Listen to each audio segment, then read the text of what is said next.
Continuing on this article, my camera cut out, Ohio.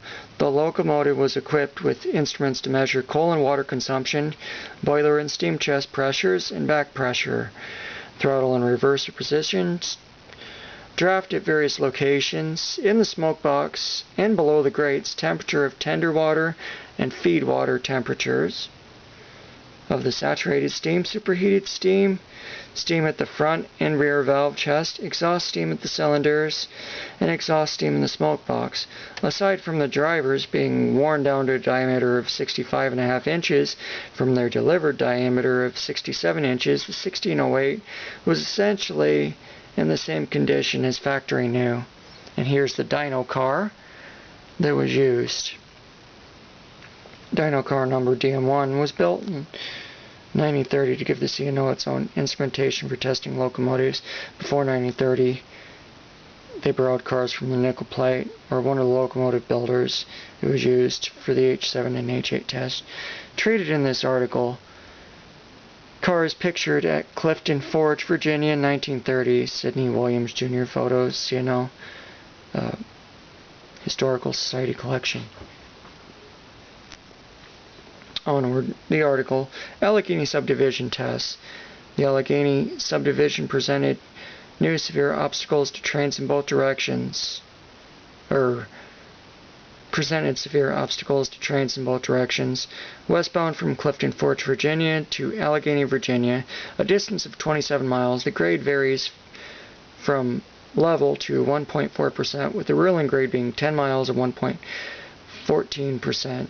Just before Allegheny is reached, the severity of this grade was not only ameliorated by the fact that I gotta turn the page.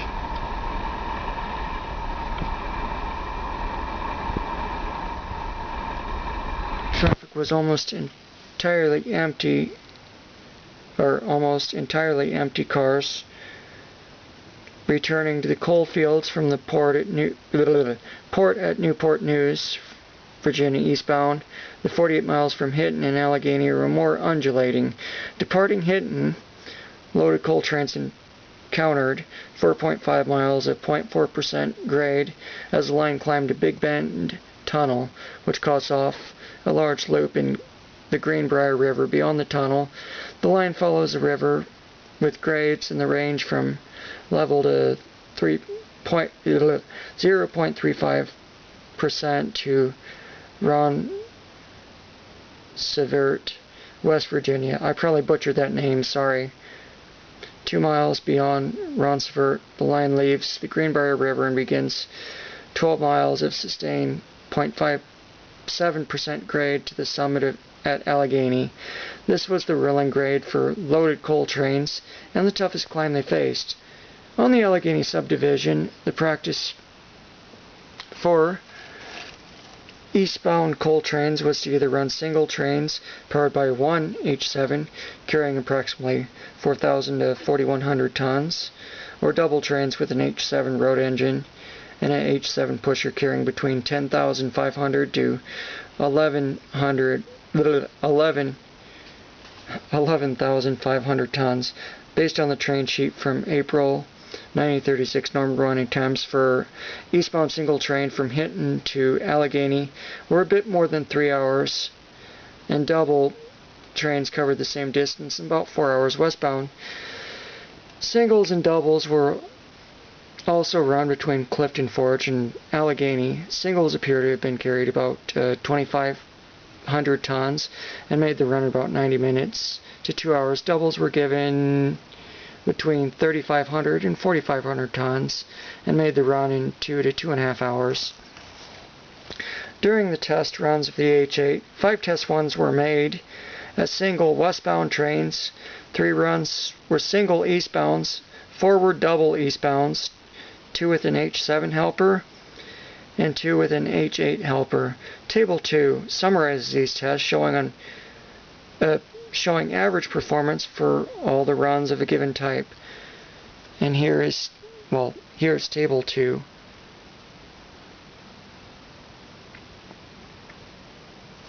As you can see, I don't want to go too fast so I want you to be able to see it. Here's Table 3, which shows the other H8 tests. Excuse me. Sorry. Jeez, come on. Here's the H8 tests.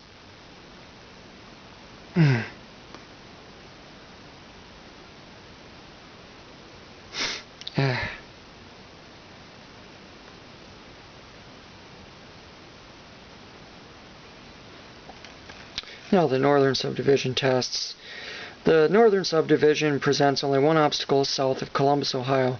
Coal trains departed the yards at Russell, Kentucky and proceeded along the main line following the Ohio River for 15 miles to New Jersey Cabin, where the north subdivision diverges from the main line to Cincinnati. Immediately, the train encounters about 7,000 feet of 0.7 grade, followed by a 1/3 mile of 0.2% grade as it climbs the approach to the Lineville Bridge across the Ohio River.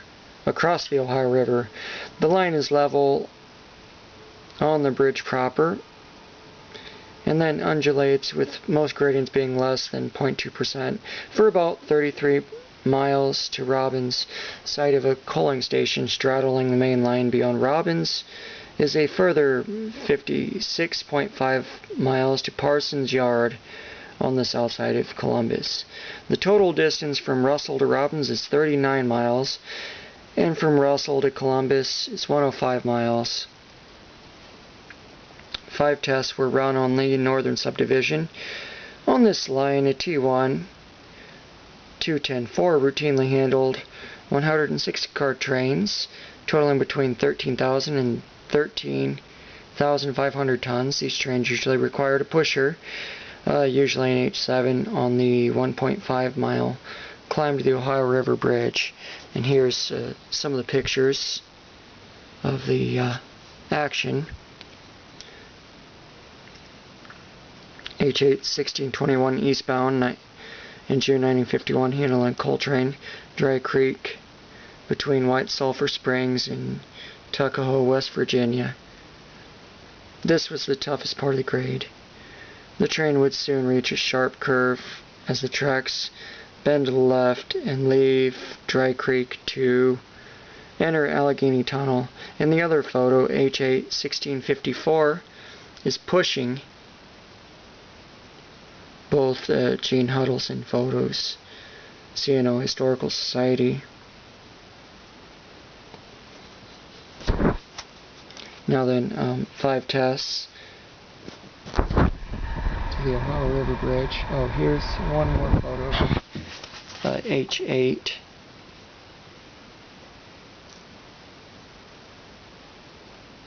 Taking a coal train west Chateauville, Ohio, just after crossing the Ohio River about 1952. The train is headed to Columbus, then to Toledo for dumping into the Great Lakes shipping, or for delivery to a connecting railroad north of Columbus. Gene Huddleston photo, Chesapeake and Ohio Historical Society. Now on to the article. At Lineville, the T1 would take this train all the way to Toledo, Ohio. And other than the Lineville pusher, another helper up the Powell grade on the north side of Columbus, handle the train all the way. A total of 5 test runs were made with the H8, 3 from Russell to Columbus, 2 from Russell to Robbins, about 40 miles west of Russell. Only one of these runs used a helper on the Lineville Bridge. One of these runs, the train stopped at milepost 539, where the C&O usually picked up full trains of coal from the L&N to be forwarded north and then restarted. See Table 3 on page 30. That's what that was. Overall test results during this test sustained horsepower ratings in the range of 67 to 6,900 at speeds 42 to